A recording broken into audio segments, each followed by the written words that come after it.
Hello, Hi, Emily Gorman. How are you? I am doing well. How are you? It's been a minute. Yes, it has. It has.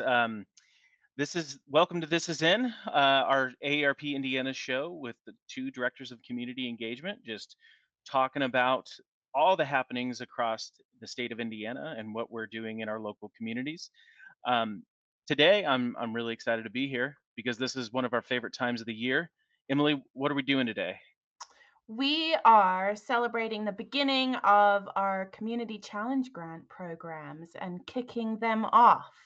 Yes, yeah.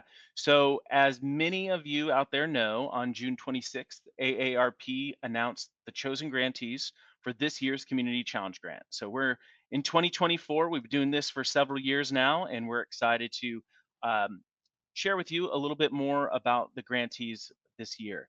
So, these organizations that we're talking to are from all across the Hoosier State.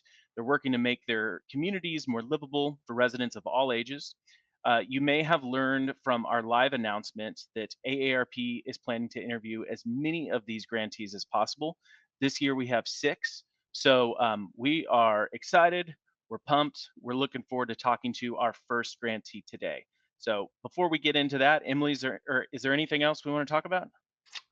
I don't think so. This is just one of my favorite programs that I feel really lucky to be a part of. I love hearing from all these different organizations, so I'm excited to be here again doing it another year. Yeah, me too. Like I said, this is my favorite time of the year. It's kind of like, the holidays, you're opening presents, things like that. So really looking forward to it. Today we are joined by our friend Katie Bowman. She is with the South Milford Community League. So please welcome Katie. Hello. Hi, Katie. Hi, Hey, Hi. Katie. Nice to meet you all. nice to meet you. Thanks for being here today. Appreciate you taking the time. So glad to be here. Awesome. Um, so I'll take the first question, and then Emily and I will kind of go back and forth.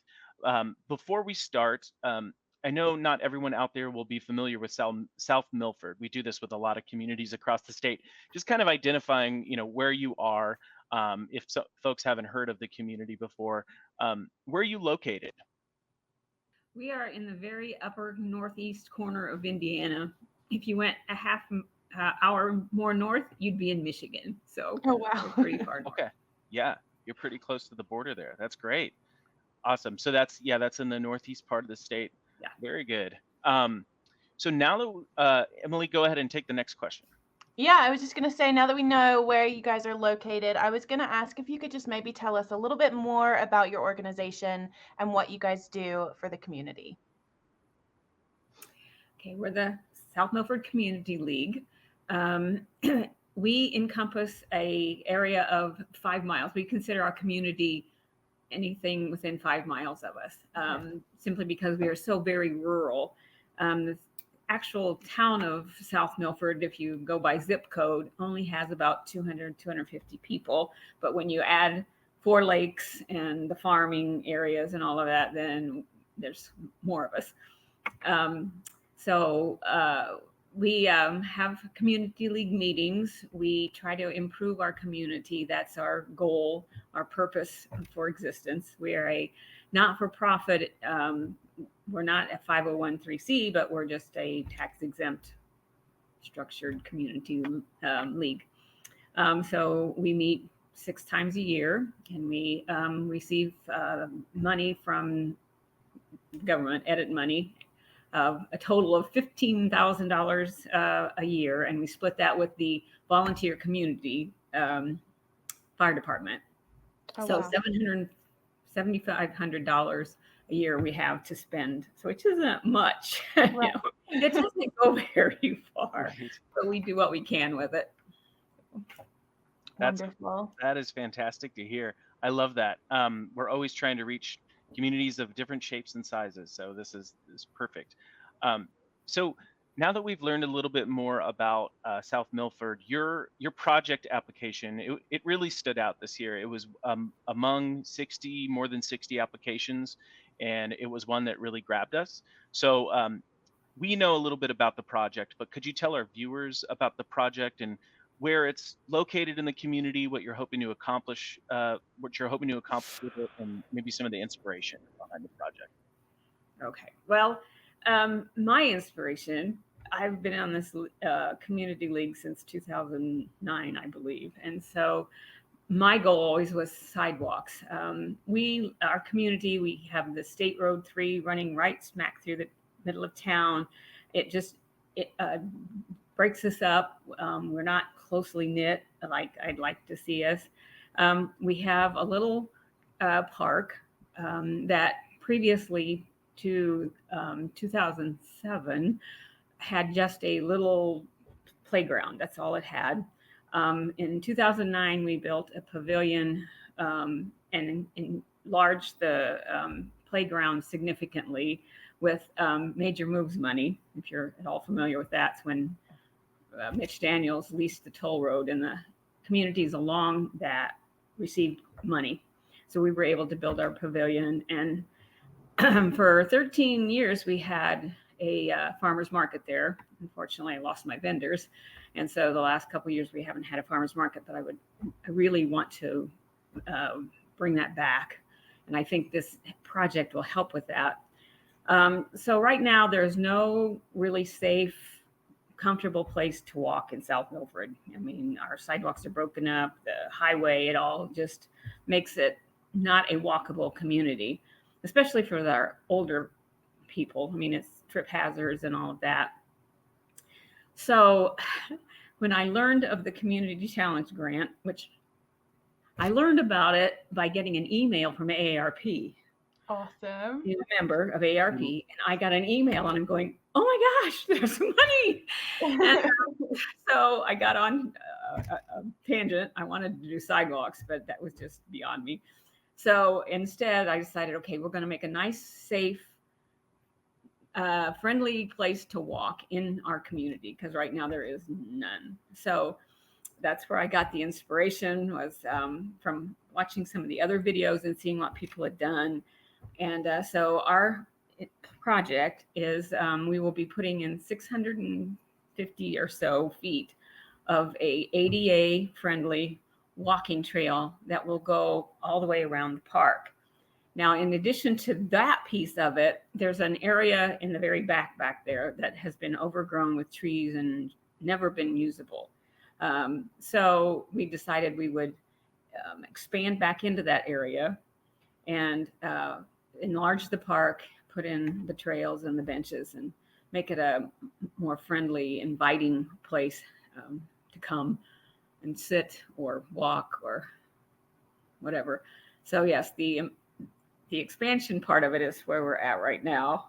It's been quite the challenge. We're having a third work day this coming Saturday, where we came in and took out many trees and weeds and stuff that's been thrown back there over the years. And so, yes.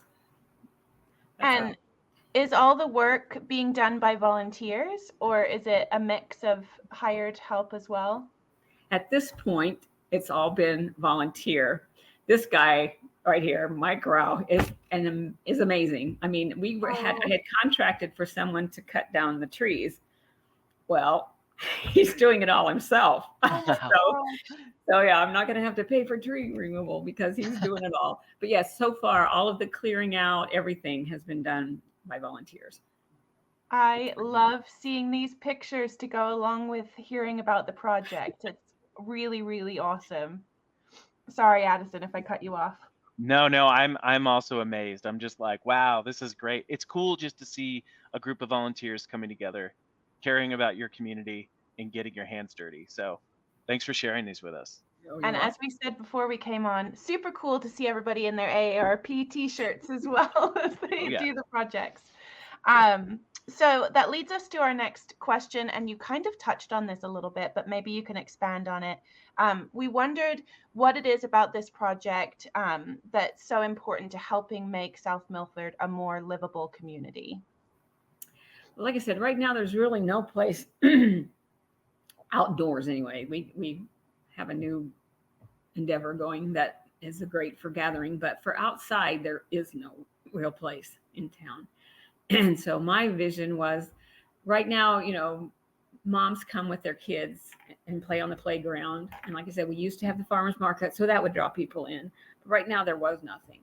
And so I'm one for being outdoors and walking and all of that. And so, especially for our elderly who, don't have a safe place to walk, or they don't want to drive to a park somewhere else, this would give them a nice local down the street place to go and walk. And our intention is ADA.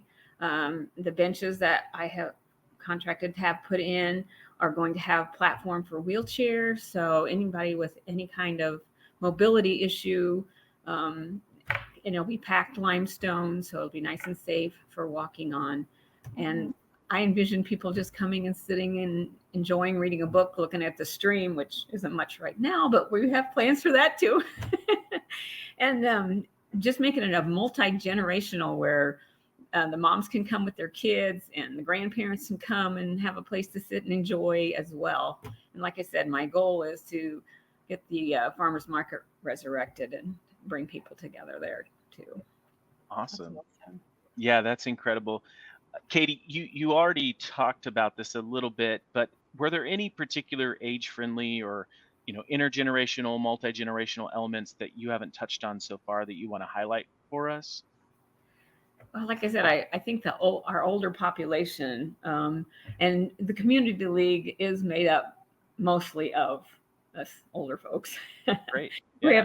have a few young people that are involved in this and have volunteered and all that, but mostly it's an older group that I'm aiming for, because like I said, the sidewalks in town are broken up or non-existent, and I just want especially older people to have a place to come and be able to walk and sit and just communicate with each other. And eventually I think I want to see some community activities go on there with the pavilion and the walking path and all that, try to draw the community together, because we're not so much together right now, I don't think, but I would love to see that. And so Absolutely. I love the core message of this project. I think it's really special, and probably why it stood out so much to us when we were reading the applications.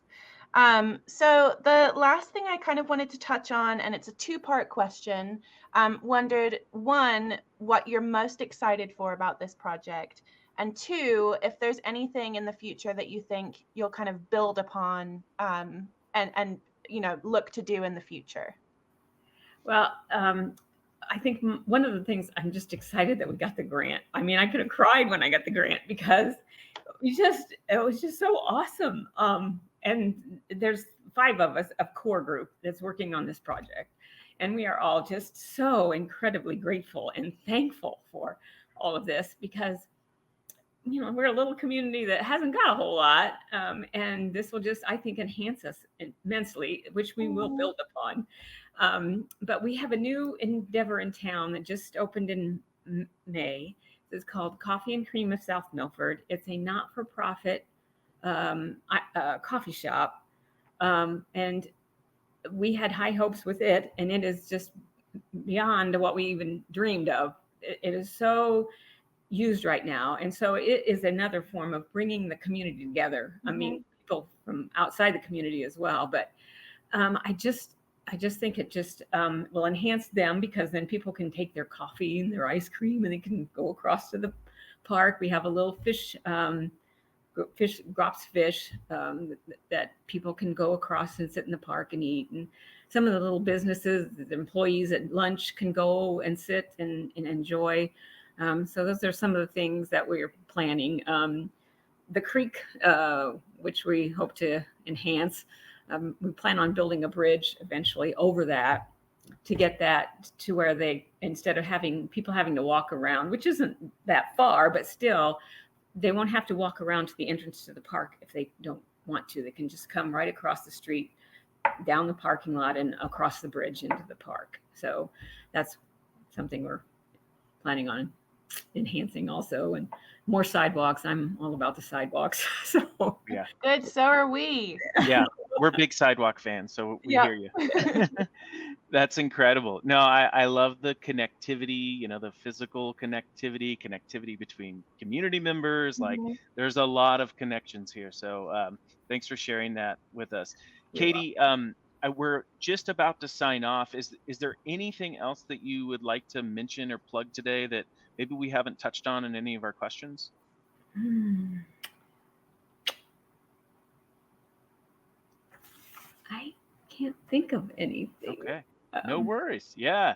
We've covered a lot and we just really appreciate your enthusiasm. We're excited as well. We're very enthusiastic about it. So Good. looking forward to seeing the finished product and learning more about how things are going. So thank you for being with us today. You are so welcome. Thank you for all you're doing. Thank you. So be sure those folks out here watching this video to check back on our Facebook page to hear more about how the AARP Community Challenge Grant is making communities across Indiana, like South Milford, even more livable for all ages. So thank you, and we look forward to talking to you then. Thank you.